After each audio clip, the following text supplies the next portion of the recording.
Hi there, I'm Christine and this is Caroline from Solva Senior Living. We are here today to talk about the differences between facilities and retirement homes, specifically in Ontario and in Ottawa.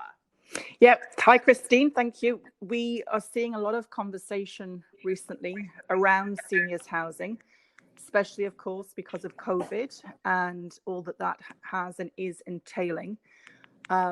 Today is the 27th of May, and this week there was quite a damning report that's come out from the military around the 5 retirement homes the 5 long-term care homes in Ontario. And we just want to have a chat to maybe dispel some of the myths, or certainly the confusion around the differences between retirement living and long-term care. Retirement homes here in Ottawa have absolutely, I believe, weathered the storm and are continuing to do so very, very well. And that's not glossing over the fact that there have tragically been deaths, but comparatively, retirement homes are doing very, very well.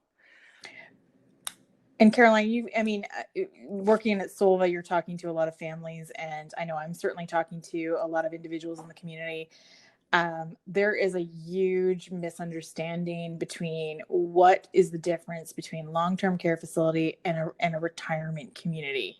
It's actually always been this way, but I think with COVID and the illnesses that unfortunately are going through affecting seniors more, everybody's getting lumped in together. And I don't know what some of the things you've heard in your travels. Absolutely. Like I'm speaking more and more with families, certainly, who are calling and wanting information, wanting to be educated, wanting to know what's happening, and sometimes mistakenly believing that if their loved one does go into a retirement home, that means they're going into long-term care. In fact, a lady last week was totally unaware that there are retirement home options. She thought her mum had to go from home into long-term care, and she was very scared about it. Wow. I mean, you've been around in the industry for many years, Christine. Probably one of the best people that we can speak to about this. Let's look at what the main differences are. I think let's start with ownership, the governance of these two types of living. Can you explain a bit more about that? Yeah, I mean, for sure. And I think this is where it starts, right? So who owns and governs long-term care facilities and retirement homes? I mean, long-term care facilities, both for the most part, are owned by both private and for-profit or nonprofit or municipal. We'll put nonprofit and municipal together. So, you could be a big corporation that is owned by, a REIT or an investment firm, and, have, a 300 building portfolio that includes retirement home facilities. And basically you're operating it as a business. Retirement homes themselves, for the most part, let's go with 99%, are privately owned by, again, those big corporations, individual owners, smaller groups, smaller organizations. But for the most part, they are private organizations. There is sometimes a handful of nonprofits, but truthfully, those are few and far between when it comes to retirement homes. Now, I'm talking about licensed retirement homes. There is other types of senior housing facilities, like here in Ottawa, you have something that they used to call as dom hostels. Those are housing, communal housing for seniors that provide some level of support, that are subsidized by the city, but they're not licensed, which, I mean, we will probably get into that quite a bit, but basically licensing means that they don't offer a certain level of care. So in terms of governance, we talked a little bit about licensing retirement homes. So long-term care facilities are governed by the Ontario Ministry of Health and Long-Term Care. So the Ministry of Health and Long-Term Care sets out the guidelines and the ratios and the care levels and things like that. They pay for they cover all the care and services. Just like the way I like to explain it is like, if you're going to the hospital, we have a health card and OHIP card, and they swipe the card and we never see a bill. Unlike if you go to the States, you get billed for everything. Well, here, long-term care covers all the costs for care and services. So that could be thousands of dollars, but we just don't know that because we never see that bill. The individual in long-term care pays for the room and board. They pay for the accommodations and meals. So governance-wise, the government regulates all of that. There is public reports. You can go and read them. They inspect them, and so on and so forth. Retirement homes, up until 2010, there was no real governance. It was just the Landlord Tenancy Act, the Residential Tenancy Act that was governing. Just like if you were a tenant in an apartment building, that's how it was governed. But in 2010, the Ontario government brought in legislation called the Retirement Home Act and created a department or an organization that is called the Retirement Home Regulatory Authority. And now any retirement home that offers certain types of services, such as nursing care, meals, housekeeping, so on, they must be licensed. And the difference between the licensing is that in a retirement residence, the licensing involves, resident rights. It involves neglect, abuse. It involves certain aspects very much for, again, the resident rights. But it doesn't regulate how the retirement home operates in terms of staffing levels, in terms of services being offered, in terms of pricing.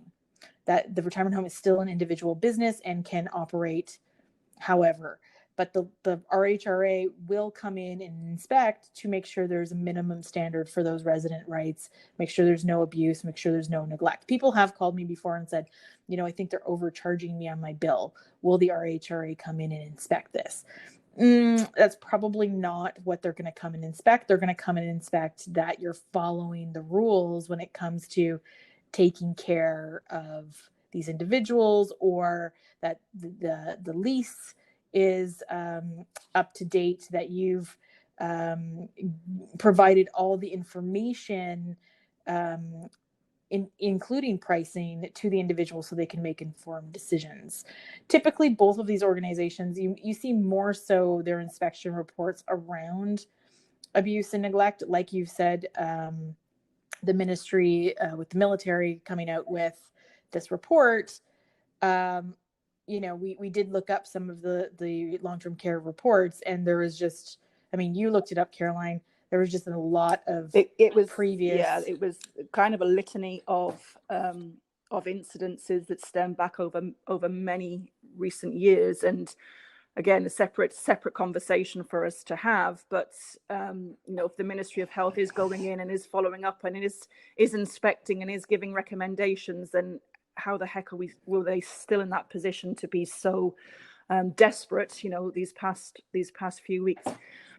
Just to go to a point you were saying about funding. You mentioned about how the government pays for the care support in a long-term care home, but that it's private for it's private for a retirement home. So the funding structure then is set across all long-term care. Is that right? Pretty much, yeah. Sometimes there's like a slight difference, but basically you've got and this is pretty easy knowledge to Google, like, long-term care pricing. But the government pays for all the care and services. So from, dispensing medication to supplying medical equipment like hospital beds or incontinence products or things like that. And the person just pays the room and board. Now, if you can't afford that room and board, then you would, there is rent geared to income options But typically, I mean, I just looked it up earlier because it changes every year. You're looking at a basic room with depends on the facility. A basic room could be more like a hospital room with a curtain, or in the newer long-term care facilities could be like a wall dividing the space, but it's still shared and there's still a curtain. It's $18.50 a month for a basic room.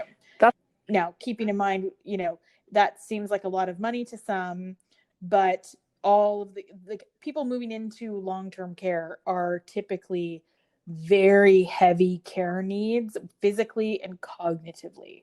And I was reading up, especially with this report, I'm reading up on my long-term care because it's been a few years since I've worked in long-term care. But um, typically now the people moving into long-term care are like the heaviest needs, the latest stage dementia. And when you explore that, and again, there's another conversation and I'm squirreling, but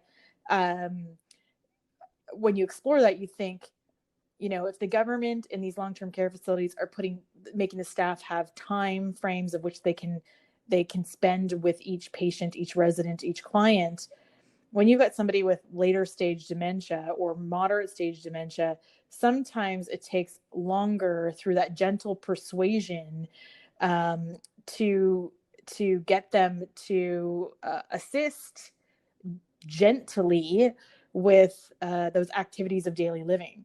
So that's, anyway, squirreled on that. That's a fascinating thought because, how do you put a time frame on somebody who needs care when most of the people, one out of three or two out of three have moderate to late stage dementia. Well, I think this is it, isn't it? This Anyway. is it, that the time hasn't been afforded for it. And this is one of the tiny cogs in the wheel of reform and change that we need to look at, moving forward. Again, just touching on something you said there, you mentioned something called a basic room.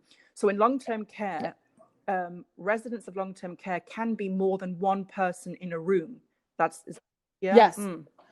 Yeah, if you're in an older building, the older buildings, and they have different classes of buildings under long-term care, but the older building will probably have, just like a hospital room. If you can imagine a basic room in a hospital room that has three, sometimes four people in a room with hospital curtains separating the roommates. So, it's the newer buildings are not like that anymore, but there is still plenty of older buildings. And you're looking at it, especially in Ottawa, a lot of the older buildings now seem to be privately owned.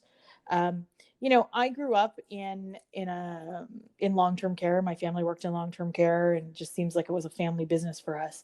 But aesthetics, it doesn't always mean everything to me. It comes down to like the staff and how long they've worked there, and there's lots of parameters that I will grade a building, because the building that I worked at was like the kind of building that you might see in, like, very institutional, super institutional, but the staff loved the people that were there. And these incidents that have happened, again, we're squirreling because I know that we're just supposed to be talking about the difference between retirement homes and long-term care, but those buildings that I worked at are riddled with love, right? Sometimes, unfortunately, that's not the case, and I think that we're seeing that in these reports. And I think you and I have talked about doing a whole different episode about that. Just bringing it back to the funding, like long-term care's funding structure in terms of how they make money is set. The government sets how much the individual pays, and they have a grading structure in terms of how much the government funds the building.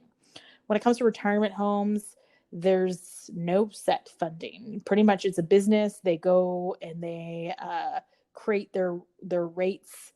I mean, obviously they're, a good business would be looking in terms of their expenses, how much it costs to operate, and so on and so forth. And it is expensive. I mean, I've seen some of those utility bills for these buildings. I've seen cable bills, like you're talking 10, 20 grand, maybe more a month. And then food costs and so on and so forth. So these businesses are trying to approach, for the most part, their business in a customer focused standpoint, but they can charge whatever the market will bear. And if it's just like housing, right? So like if it's a buyer's market, then housing might be cheaper. If it's a seller's market, then it might be more expensive. But the same could be said that, if you're paying privately for all of the meals, all the accommodations, meals, and care, which that's part of why it's expensive. And a lot of people are like, retirement homes are more expensive. Well, you're paying for everything. Yeah. And long-term care, you don't know what you're paying for when it comes to care. We just have no idea. The end cost, which the government funds, could be $10,000 a month. We just don't know Apparently how much that is. it's So $53,000 a year per resident. That's 146.31 or something a day per resident for care and support. So yeah, I mean, so all of those things just need to be factored in. But when it comes down to it, and again, this is another conversation, that the funding structure for each are different. And people ask me all the time, what's the biggest difference between long-term care and retirement homes? And I tell people all the time, one of the biggest things is money. Retirement homes, the individual pays for all the accommodation, food, and care. It's like the American healthcare system in a way. In long-term care, the government funds it, subsidizes it in various ways.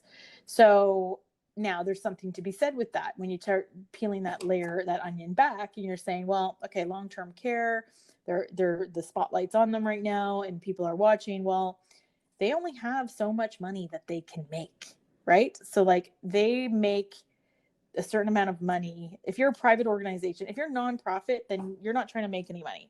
You're not trying to make a margin. But if you're a private organization, which I just said that there's private organizations out there, then they're a business. They have to make a margin. They have to come back to their shareholders. So how are they doing that? And again, it's not for me to judge. I do think there's private organizations that probably do it very well. They're efficient with what they do, because believe you me, nonprofits can squander money like the best of them and not do it well. So,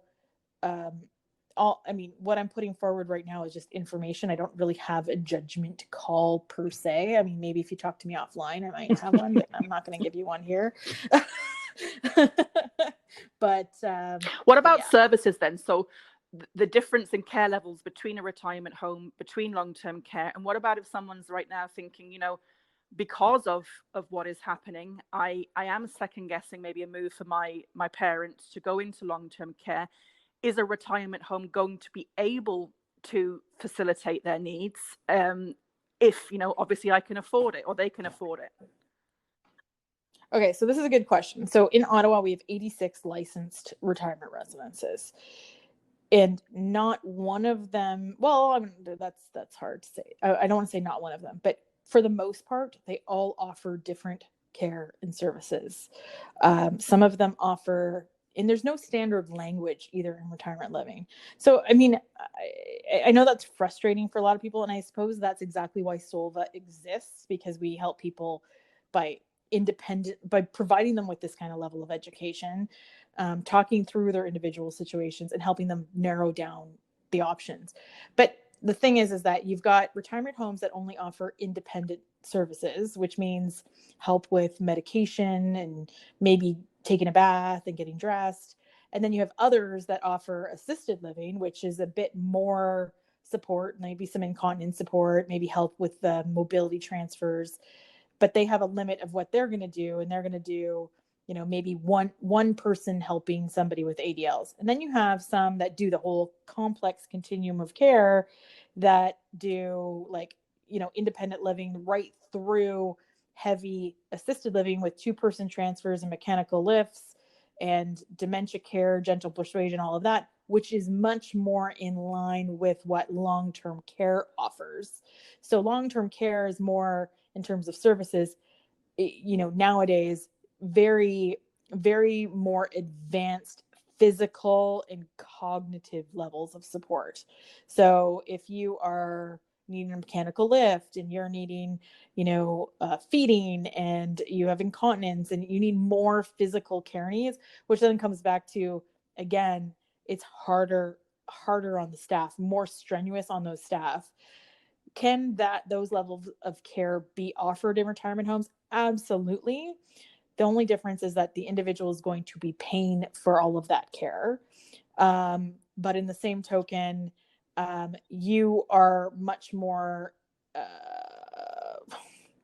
I want to say you are the client or the customer, which means you can be much more involved in the retirement residence. It's much more, a retirement home is much more leaning towards that hospitality customer service model, where you move in and it's less clinically of a setting. So you've got a studio suite, you move in your furniture, you've got your personal belongings and all, so on and so forth. Whereas in long-term care, they supply, you might be in a basic room with 4 other people with curtains, or they supply a hospital bed. It's much more clinically focused, although with their newer designs, they're trying to be more therapeutic. But in retirement homes, it's much more hospitality, which then leads way to people able to live more autonomously, I suppose, which is a nice option for people that are wanting to see their loved ones live, more in a home-like setting. Perhaps more accountability as well, because as you say, you're paying for it. So, what is being delivered for that money you're handing over. Finally, before we leave for this session today, access to retirement homes and access to long-term care, again, is a very different process. Here at Solva, we help seniors and families be able to navigate the retirement home world, and we can pretty much get somebody into a retirement home, within a few days or within a week if needed. Long-term care, that's not how it works. Can you explain? No, long-term care, again, is that government focus, right? So we used to have an organization called CCAC. So some people that listening to this that have had aging loved ones might have heard that term, Community Care Access Center. Now that has been absorbed back into the LHIN, which is the Local Health Integration Network. Basically what they do is they manage all of the funds and the waiting list, and the waiting list and the qualifications of an individual to get into long-term care, because you do need to qualify. You can't just when I used to work in long-term care, I used to give this is probably about 20 years ago, I used to give tours to people moving their loved one in, and I'd have people show up and just be like, yeah, my mom needs to move in here tomorrow. And I was like, oh, that's not gonna happen. But at the same token, I didn't realize that retirement residence, because I spent the early part of my life in long-term care and I wasn't as aware of retirement homes, when I was probably when I was 20. But I didn't know that retirement homes could be that option while waiting for transition into long-term care, which gives people the ability to choose their preferred long-term care facility versus having to pick whatever's available. So sorry, squirreled again, but let's go back to how this all works. So access to long-term care, you got to go through the LHIN. You call them up. Anybody can make a referral. You don't have to go to your doctor. You just call them up. And they do also provide home support services. But in this case, you're going to want to call them up. You're going to request an assessment to go onto the long-term care waiting list. Now, there's a waiting list, right? And if you've heard about this, some of the facilities do have lengthy wait lists. With the LHIN, they have something called the short list and the long list. So they're the homes with lengthy waits.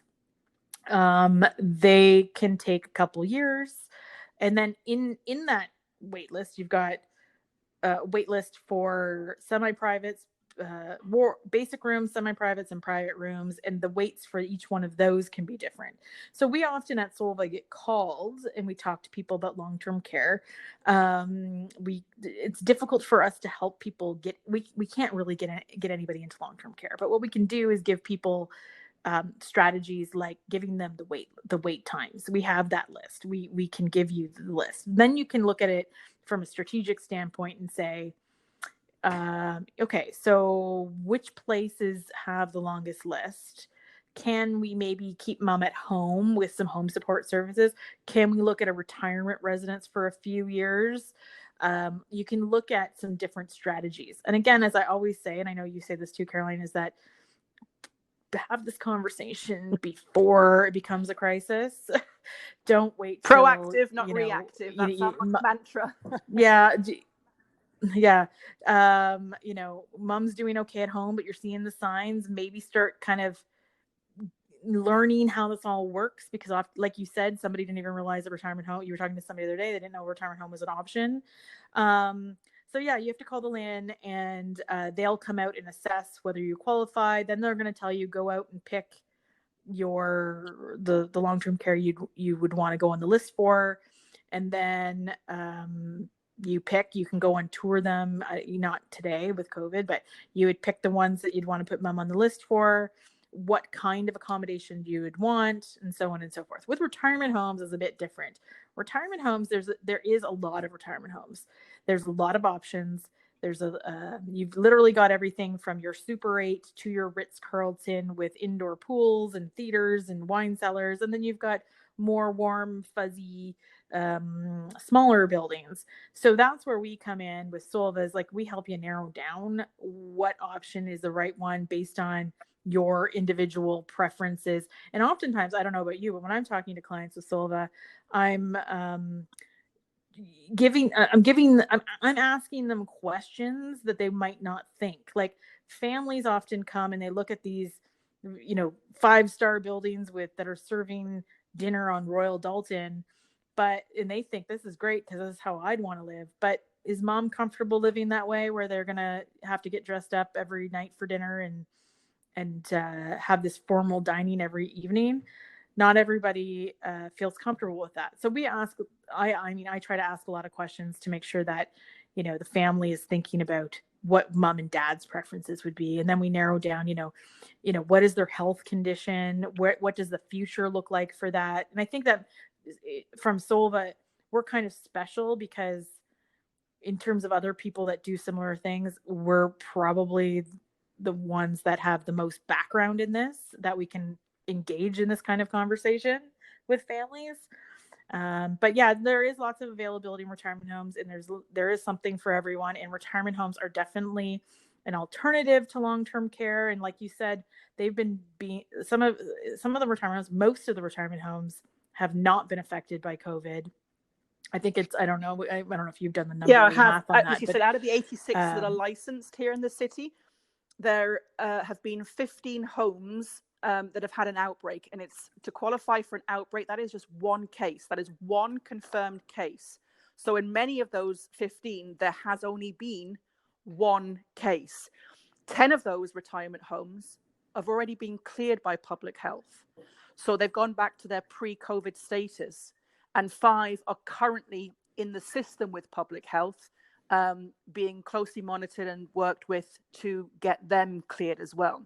So there haven't actually been any new retirement home cases for more than a week. You know what? I love this, but I love it, and it kind of saddens me in a way, because the retirement homes, at least the ones that we know of here in Ottawa, and I think Eastern Ontario, because I keep track of what's going on in Cornwall and Brockville and the Ottawa Valley. I know what's going on in all those areas.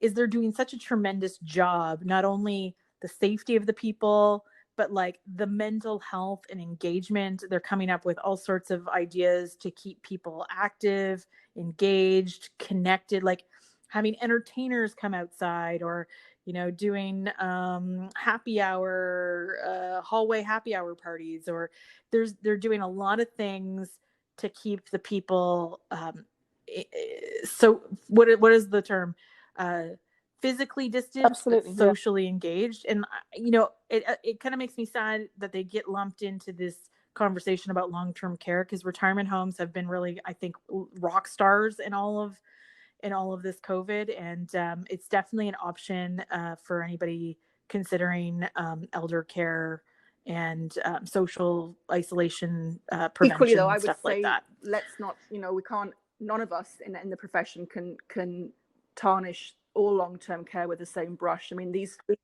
5 that have been identified, yes, it is horrific. There's a reason that they went in there.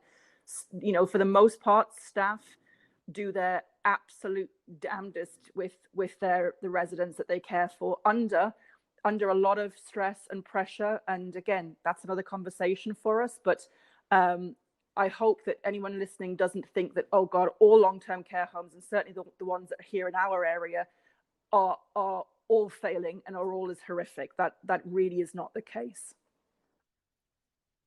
No, absolutely. I mean, I've worked in long-term care here locally, and you have some amazing caregivers, managers, and they're doing excellent work. And I think at the end, we need to shine the light on some of the good news stories that are happening, not just these bad news situations. I mean, obviously, people had to go in and help them because they were probably a bit over their head, but that's a conversation for another day. If you're looking to talk to us here at Solva, you can reach us at 613-421-6073, and we're happy to chat with you, give you that long-term care list, or just even have a conversation just like Absolutely. this. Christine, Happy to do it thank you anytime. so much for your time. We are distantly social distancing, but the wonders of technology. So thank you for today, and sincerely look forward to the next one. Bye. Okay, have a great day, everyone. Bye.